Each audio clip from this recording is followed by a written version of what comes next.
Hi friends, welcome back to my YouTube channel Naresh विसप्ला classes. And ज़्यादा देरी ना करते हुए हम क्लास को स्टार्ट करते हैं। हमने पिछली क्लास में वैदिक साहित्य पूरा पढ़ लिया था। हमने पिछली क्लास में, जैसा कि हमने पिछली क्लास में पढ़ा था, वेद पढ़ लिए थे। इसके अलावा हमने आरण्यक साहित्य पूरा पढ़ लिया।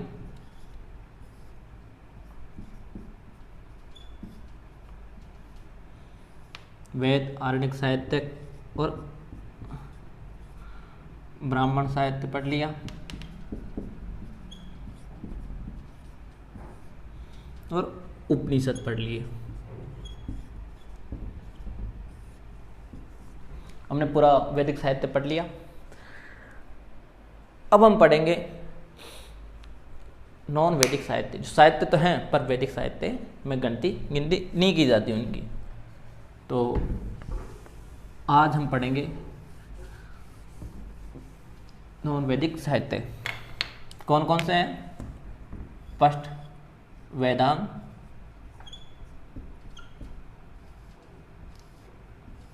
फर्स्ट कौन सा? वेदांग। सेकंड पुराण और स्मृति, रामायण महाभारत, 5 है। अब वेदांग, अब इनकी ज़रूरत क्यों पड़ी? मैंने पिछले वीडियो में बताया था इनकी ज़रूरत क्यों पड़ी। क्योंकि वेद अपने आप में एक बहुत टफेस्ट सब्जेक्ट था। मतलब पढ़ने में बहुत ही ज़्यादा दिक्कत आती थी, पढ़ा नहीं जाता था, अर्थ समझ में नहीं आते थे, मंत्र काफ़ी ज़्यादा लंबे होते थे, बड़े होते थे, समझ में बहुत ही कम आता था। तो उन्हीं का ही सरलतम रूप है ये। तो सबसे पहला हमारा पॉइंट होगा वेदांग में, वो यही होगा कि वेदांग वैदिक साहित्य को समझने के लिए इनकी रचना की गई। तो वैदिक साहित्य का समझने के लिए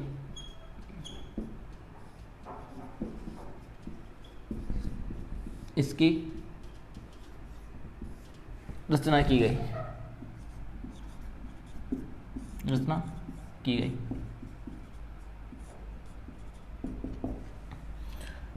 हमारा जो दूसरा पॉइंट है वेदांग। वेदांग कितने प्रकार के होते हैं? तो वेदांग 6 प्रकार के होते हैं। हम 6 ही प्रकार, कौन कौन से प्रकार के होते हैं, क्या क्या होता है वेदांग में, 6 प्रकार पढ़ेंगे। तो वेदांग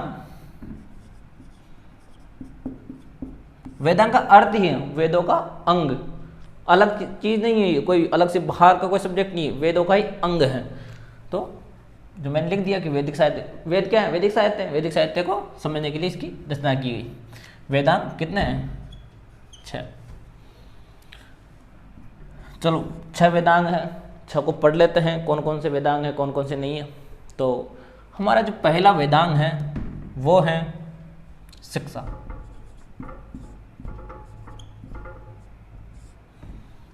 ये क्या है?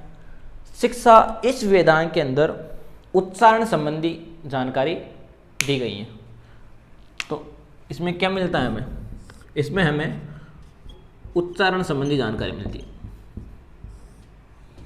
उच्चारण से संबंधित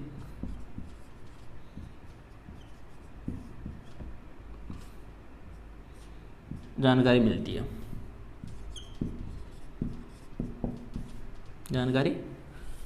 है। एक इसकी प्रसिद्ध बुक है भाई, बुक का नेम भी लिखते हैं। बुक कौन सी है? इसकी प्रसिद्ध बुक है प्रातिशाख्य, जो कि शिक्षा पे लिखी गई है। प्रातिशाख्य नेम है भाई बुक का नाम, प्रातिशाख्य इसकी बुक है। इसके बाद हम देखते हैं कि दूसरा वेदांग कौन सा है? दूसरा वेदांग हमारा होता है यहाँ व्याकरण। इसमें भी ज़्यादा कुछ नहीं है।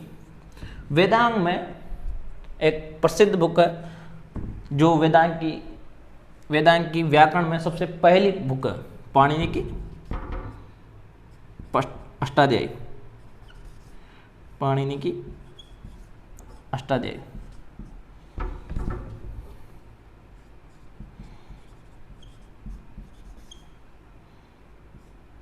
व्याकरण की प्रथम पुस्तक।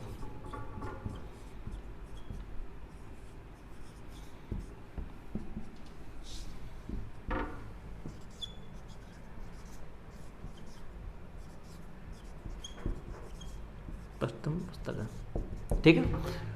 वेदांग, वेदांग की रचना क्यों की गई? वैदिक साहित्य को समझने के लिए वेदांग साहित्य की रचना की गई। अब शिक्षा, जब वेदांग कितने प्रकार के होते हैं? 6। शिक्षा, व्याकरण हमने पहले पढ़ा। शिक्षा में क्या मिलता है? उच्चारण संबंधी जानकारी मिलती है। इसकी प्रसिद्ध बुक है प्रातिशाख्य। उसके बाद हमने व्याकरण देखा, वेदांग का दूसरा पार्ट व्याकरण, जिसमें पाणिनि की अष्टाध्यायी प्रथम पुस्तक है। तो स्क्रीनशॉट ले लीजिए या फिर नेक्स्ट।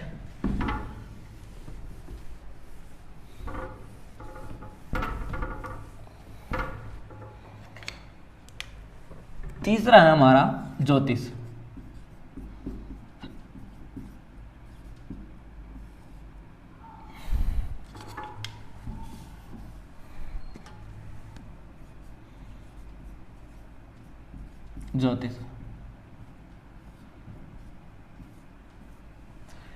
ज्योतिष में भी एक प्रथम पुस्तक है लगध मुनि की, लगध मुनि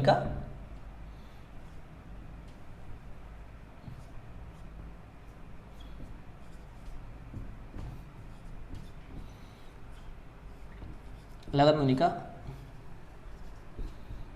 ज्योतिष वेदांग।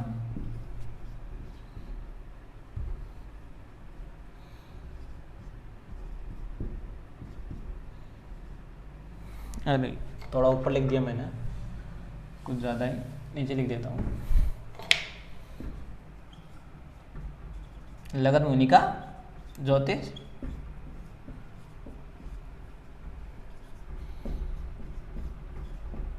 वेदांग। इनमें ज़्यादा बातें नहीं है, बस थोड़ी थोड़ी बातें हैं। ये क्या है? प्रथम पुस्तक। इसके बाद 4 नंबर का आता है हमारा शिक्षा, व्याकरण, ज्योतिष। इसके बाद आता है हमारा छंद।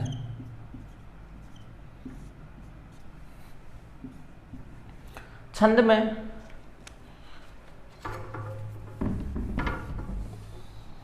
ज़्यादा कुछ नहीं है, बस आप एक बार समझ लोगे ना तो अगली बार जब भी पढ़ोगे इतना जोर ही नहीं आएगा, बिल्कुल जोर नहीं आएगा पढ़ने में। थोड़ा भी आपको फील नहीं होगा कि यार मैं पढ़ के आ रहा हूँ, ऐसा लगेगा कि यार मैंने शायद इस चीज़ को बार बार पता नहीं कितनी बार पढ़ लिया, इतना सरल लगेगा। ज्योतिष में क्या था? कुछ नहीं था, लगध मुनि का ज्योतिष वेदांग प्रथम पुस्तक है। इसके बाद आता है छंद, और लिख देता हूँ एक बार में। 5वां कल्प, और 6वां हमारा आता है निरुक्त।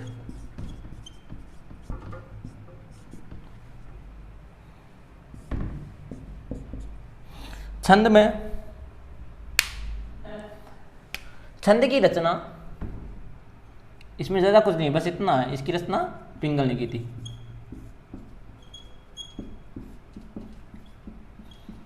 पिंगल ने की थी, ऋषि थे भाई ये, कोई पिंगल ने की थी। कल्प में भी कुछ नहीं है, इसमें यज्ञ के दिशा निर्देश दिए गए हैं, यज्ञ एवं कर्मकांडों के निर्देश, यज्ञ एवं कर्मकांडों के निर्देश लिखे गए, निर्देशों का उल्लेख किया गया, का उल्लेख मिलता है।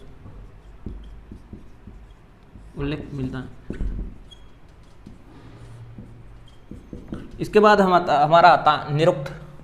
निरुक्त में भी ज़्यादा कुछ नहीं है, छोटी सी बात है कि निघंटु,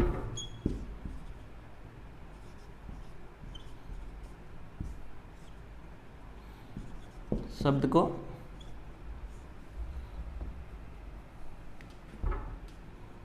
निघंटु शब्दों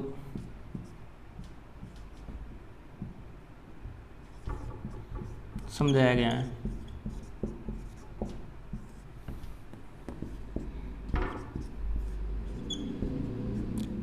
अब ये निघंटु शब्द क्या है? निघंटु शब्द से बोलते हैं जो सबसे हार्ड से टफेस्ट शब्द होता है ना, टफेस्ट लैंग्वेज, उसे बोलते हैं निघंटु। और इसकी रचना किसने की थी? यास्क ने की थी। अब देखो कितनी छोटी छोटी सी बातें हैं इसमें, कुछ भी नहीं है अगर आप ध्यान से पढ़ोगे तो। हमने वेदांग पढ़ा, वेदांग की जरूरत क्यों पड़ी कि वैदिक साहित्य को समझने के लिए इसकी रचना की गई वैदिक साहित्य वेदांग की। इसमें ये 6 प्रकार के होते हैं: शिक्षा, व्याकरण, ज्योतिष, छंद, कल्प, निरुक्त। ओके, छंद, कल्प, निरुक्त। उसके बाद हमने शिक्षा पढ़ा, शिक्षा में उच्चारण संबंधी जानकारी मिलती है। एक बुक है बहुत ही जानी पहचानी प्रातिशाख्य। इसके बाद हमने व्याकरण पढ़ा, पाणिनि के अष्टाध्यायी प्रथम पुस्तक हैं। उसके बाद हमने ज्योतिष पढ़ा, लगत मुनि का ज्योतिष वेदांग इसकी प्रथम पुस्तक है। इसके बाद हमने छंद पढ़ा, छंद में भी ज़्यादा कुछ नहीं था, इसकी रचना पिंगल ने की थी। इसके बाद हमने देखा कल्प में यज्ञ एवं कर्मकांडों के दिशा निर्देश दिए गए हैं कि यज्ञ कैसे किए जाने चाहिए। और इसके बाद हमने पढ़ा निरुक्त, इसमें निघंटु शब्दों का समझाया गया है। ठीक है, अब हम हमारा जो नेक्स्ट साहित्य हैं वो है पुराण।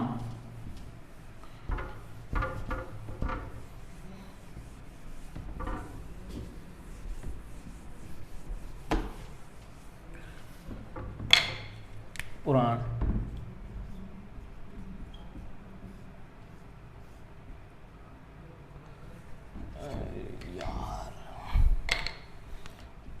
पुराण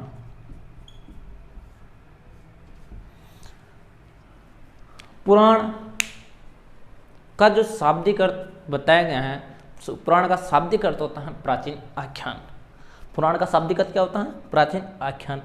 अगर पुराणों की संख्या देखी जाए, पुराण कितने हैं? पुराण 18 प्रकार के होते हैं, 18 भाग है पुराण। उसके बाद हम देखें कि पुराणों की रियलिटी में रचना किसने की, तो पुराणों की रचना लोमहर्ष और उग्रश्रवा ने की थी। इसके बाद हम देखते हैं कि पहले पुराणों को बस ऐसे नॉर्मल देखा जाता था। आपने देखा होगा गरुड़ पुराण, उसमें भी काफ़ी दिखाया जाता है कि आपको नरक में किस तरीके आपके जो कर्म हैं, आप किस तरीके कर्म करोगे तो आपको नरक में क्या क्या मिलेगा, क्या क्या भोगने को मिलेगा, ये सब बातें पुराणों में बताई गई हैं। उसके बाद एक दार्शनिक थे पार्जेटर, या इतिहासकार थे पार्जेटर। तो इतिहासकार पार्जेटर ने ये पुराणों का ऐतिहासिक महत्व समझाया और बताया कि पुराणों का ऐतिहासिक महत्व है, इनको अगर सही ढंग से पढ़ा जाए तो ये बहुत काम की चीज़ है। और वाकई में आप नहीं मानते होंगे, पर पुराण वाकई में बहुत बड़ी काम की चीज़ है हमारे लिए। तो इसका ऐतिहासिक महत्व भी बताया, क्योंकि इसमें क्या पुराण में कभी कभी मतलब कुछ पुराणों में 18 संख्या इसमें, तो कुछ पुराणों में हमारे इतिहास मिलता है, जैसे मौर्य, गुप्त, शुंग, सातवाहन, इन सब की जानकारी मिलती है किसमें? पुराणों में। जैसे हमने फर्स्ट पॉइंट देखा था कि पुराण का शाब्दिक अर्थ क्या होता है। शाब्दिक अर्थ, पुराण का शाब्दिक अर्थ मैंने आपको बताया प्राचीन आख्यान,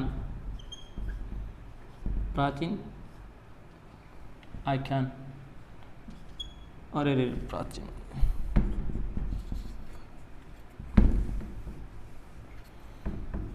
प्राचीन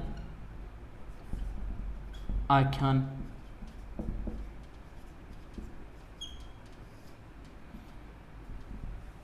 इसके बाद हम देखते हैं कि पुराणों की संख्या, पुराण कितने हैं? 18। इसके बाद हम देखते हैं कि पुराणों की रचना लोमहर्ष और उग्रश्रवा ने की। पुराण की रचना लोमहर्ष व उग्रश्रवा ने की। इसके बाद हमने देखा कि पार्जेटर ने पुराणों का ऐतिहासिक महत्व बताया। तो पुराणों का ऐतिहासिक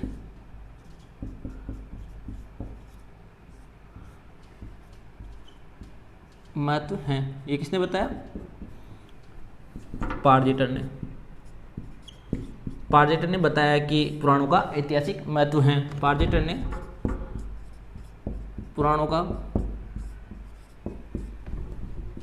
ऐतिहासिक महत्व बताया। इसके बाद हम देखते हैं कि पुराण हमारा जो पुराणों की संख्या 18 होती है, तो इसमें हम पूरे पुराण नहीं पढ़ेंगे क्योंकि पूरे पुराण हमारे दिए गए भी नहीं है। सिलेबस किसी भी सिलेबस को उठा के देख लीजिए, एक यूपीएससी को छोड़ के, उसमें ज़्यादा डिटेल में नहीं है। तो हम कुछ मुख्य पुराणों को ही जानेंगे। जैसे हमारा फर्स्ट पुराण है मत्स्य पुराण।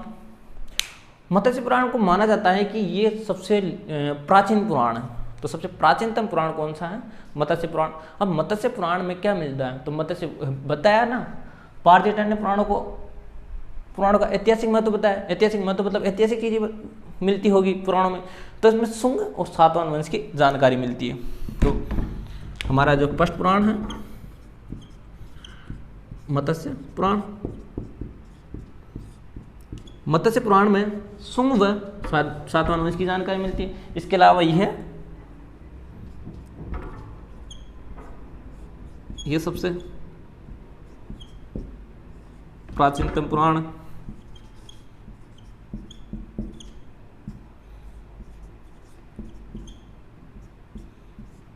इसके अलावा इसमें शुंग व सातवाहन वंश की जानकारी मिलती है। शुंग व सातवाहन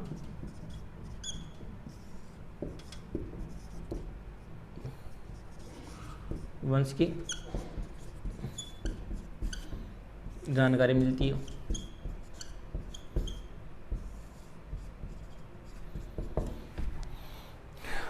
बस इतना ही था इसमें। इसके बाद हमारा जो नेक्स्ट पुराण है वो है विष्णु पुराण। विष्णु पुराण में भी ऐतिहासिक ही जानकारी मिलती है। उसमें मौर्य वंश की पूरी जानकारी मिलती है। हमें मौर्य वंश की जानकारी कहाँ से मिलती है? विष्णु पुराण से।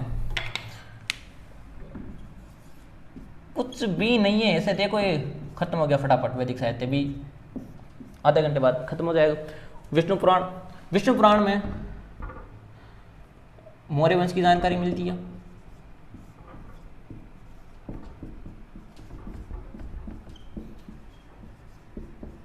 जानकारी मिलती है। इसके बाद हम देखते हैं कि तीसरा हमारा जो पुराण है वो है वायु पुराण। वायु पुराण से हमें गुप्त वंश की जानकारी मिलती है। वायु पुराण से हमें गुप्त वंश की जानकारी मिलती है। गुप्त वंश की जानकारी मिलती है।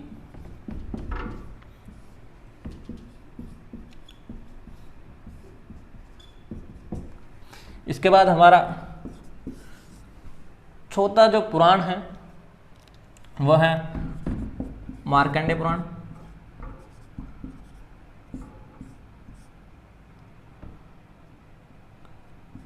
मार्कंडेय पुराण में दुर्गा सप्तती मिलती है। हमने कभी मार्कंडेय ऋषि के बारे में सुना होगा। मार्कंडेय ऋषि की एक पूरी कहानी है। तो मार्कंडेय पुराण में इसमें बताया गया है शिव जी और मार्कंडेय ऋषि के बारे में बताया गया है कि एक ऋषि होते हैं मार्कंडेय ऋषि। तो पहले एक बालक होते हैं, बच्चे होते हैं। तो एक बार वहाँ शिव जी के पास आते हैं, शिव जी की पूजा करते हैं काफ़ी टाइम तक। बाद में शिव जी उसको आते हैं, वरदान देते हैं ऐसे कुछ मरने का। तो इस तरीके की कुछ स्टोरी है, काफ़ी लंबी स्टोरी है, उसी के बारे में बताया गया इसमें। तो मार्कंडेय में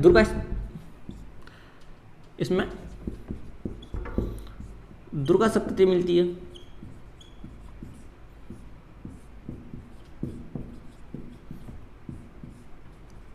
क्या मिलती है इसमें? दुर्गा सप्तती। और इसमें कवच के बारे में बताया गया है कि बोलते हैं कि जो वरदान में कवच मांगा था, मतलब कवच कि उसकी मृत्यु ना हो। इसके बाद हमारा जो पांचवा पुराण है वो हम पढ़ेंगे स्कंद पुराण। स्कंद पुराण में भी कुछ भी नहीं है इतनी, बस इतना सा आका है। ये सबसे बड़ा पुराण है। तो सबसे बड़ा पुराण क्वेश्चन यहीं से बनेंगे भाई, नहीं बनेंगे। और सबसे बड़ा पुराण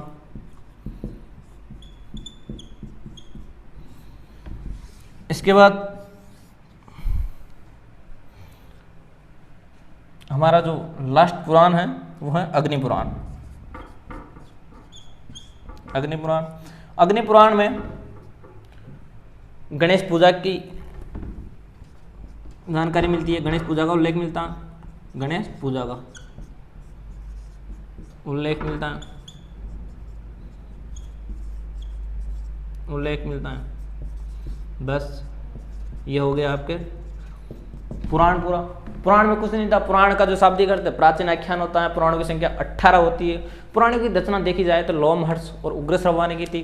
और पुराणों का ऐतिहासिक महत्व जिस इतिहासकार ने बताया उस इतिहासकार नाम है पारजिटर। तो पारजिटर ने ही पुराणों का ऐतिहासिक महत्व बताया। क्यों बताया? क्योंकि इसमें काफ़ी वंश के बारे में जानकारी मिलती है। जैसा कि हम देखते हैं मत्स्य पुराण में, मत्स्य पुराण में शुंग व सातवाहन की वंश की जानकारी मिलती है और ये सबसे प्राचीनतम पुराण होता है।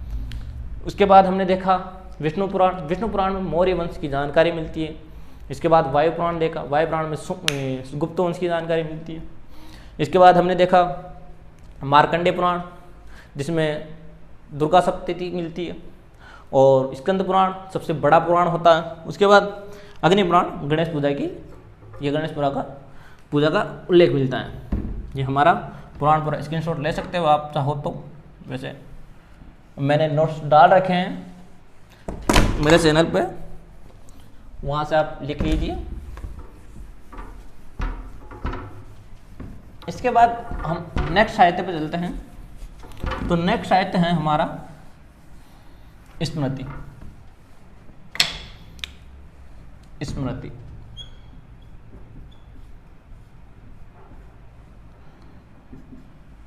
स्मृति स्मृति में ज़्यादा कुछ नहीं है। हम डायरेक्ट फर्स्ट स्मृति देखते हैं, मनुस्मृति।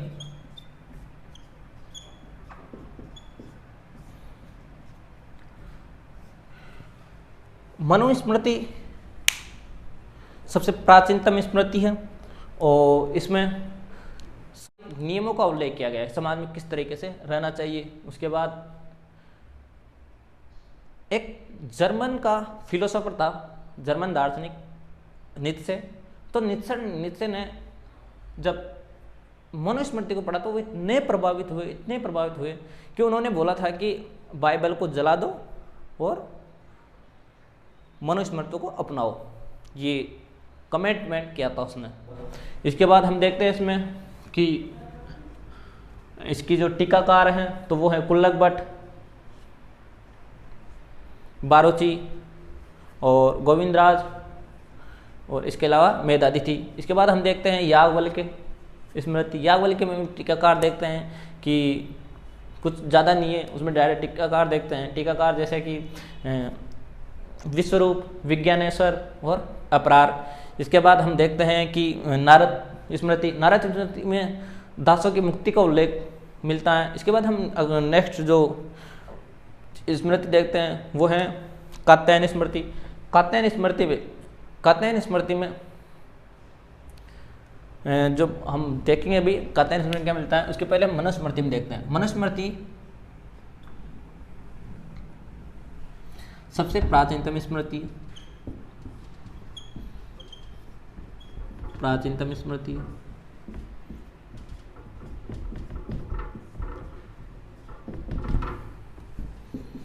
और इसमें सामाजिक नियमों का उल्लेख किया गया है।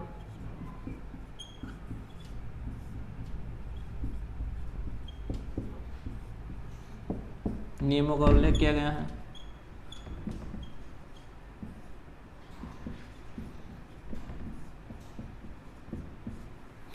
यह सामाजिक नियमों को समझाया गया है। इसके बाद इसमें जर्मन दार्शनिक, क्या नाम था जर्मन दार्शनिक का? नीत्शे।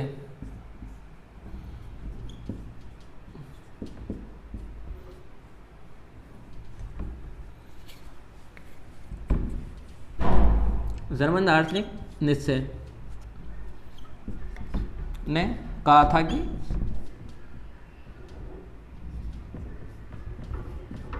इसका कमेंटमेंट ये था कि बाइबल को जला दो और मनुस्मृति को। बहुत ज़्यादा प्रभावित हो गया था इसको पढ़ के। बाइबल को जला दो,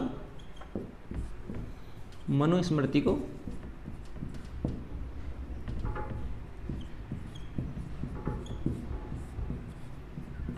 अपना लो। ये इसका कमेंट था। बस इतनी सी बात थी इसमें। इसके बाद हमारा जो इसके टीकाकार देख लेते हैं। इसका टीकाकार देख लेते हैं। टीकाकार में फर्स्ट इसकी टीका, इस पर टीका लिखी गई है मतलब, तो इसकी फर्स्ट टीका है भारुचि, सेकंड है कुल्लक भट्ट,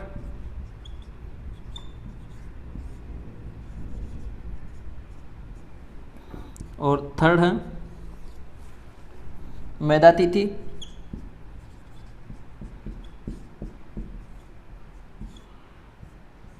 और फोर्थ है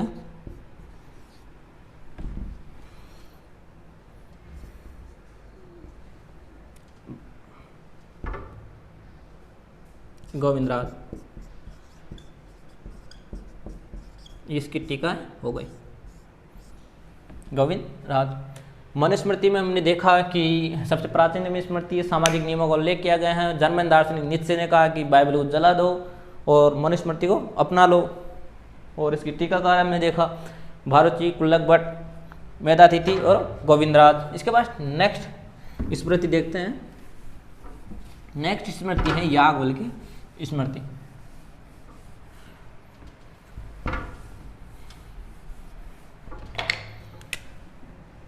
दोनों कौन सी है?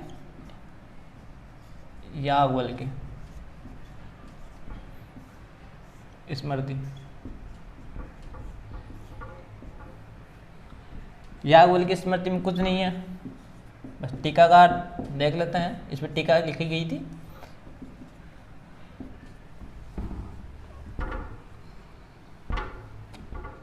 विश्वरूप फर्स्ट 3 टीकाएं लिखी गई थी। विज्ञानेश्वर,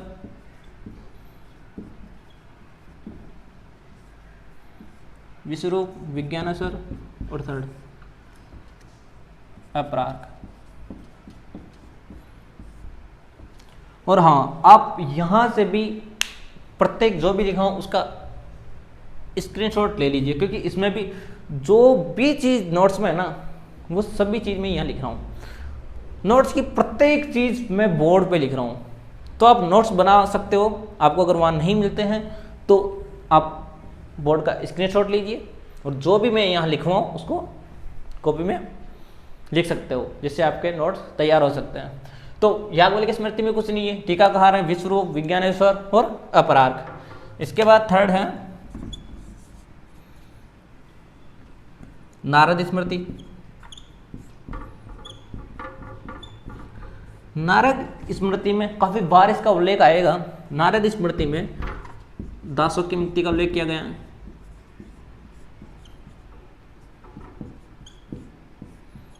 मुक्ति का उल्लेख किया गया है।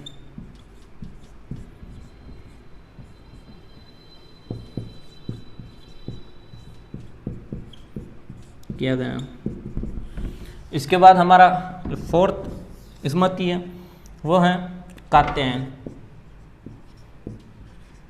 स्मृति। कात्यायन स्मृति में आर्थिक गतिविधियों को समझाया गया है। क्या समझाया गया इसमें? आर्थिक गतिविधियों को।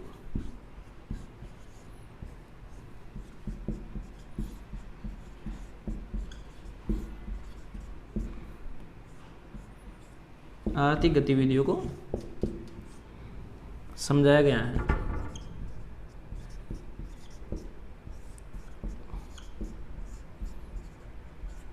आर्थिक गतिविधियों को समझाया गया। ये हमारे हो गए स्मृति। स्मृति में हमने पहली जो स्मृति है कि मनुस्मृति, सेकंड याज्ञवल्क्य, तीसरी नारद स्मृति जिसमें दासों की मुक्ति का उल्लेख किया गया है, चौथी है कात्यायन स्मृति जिसमें आर्थिक गतिविधियों का उल्लेख किया गया है, आर्थिक गतिविधियों को समझाया गया है। हमने नारद स्मृति पूरी पढ़ ली। हमने वेद आज क्या देखा? वेदांग देखा, पुराण देखे और स्मृति देखी। इसके बाद रामायण और महाभारत, जिनको आप सब लोग जानते होंगे लगभग। नेक्स्ट टॉपिक है हमारा ऋग्वैदिक काल। ये हमारा वैदिक साहित्य पूरा हो गया। वैदिक साहित्य का टाइम पीरियड भी देख लिया था। अब हम नेक्स्ट जो भी हमारी क्लास होगी वो होगी ऋग्वैदिक काल की। ऋग्वैदिक काल में जितना भी कुछ होगा नोट्स में वो सब मैं ये लिखवाता हूँ, आप स्क्रीनशॉट ले लीजिए। और हाँ, सेकंड बात कि आप ये मत समझिए कि मैं सब्सक्राइब के लिए पढ़ा रहा हूँ या लाइक के लिए पढ़ा रहा हूँ। कमेंट करो। आप जो भी आपका डाउट हो, जो भी आपको समझना हो, आप कमेंट करके मुझे आपका जो भी क्वेश्चन हो पूछ सकते हो। सब्सक्राइब आपकी अगर इच्छा हो तो करो, वरना कोई दिक्कत नहीं है।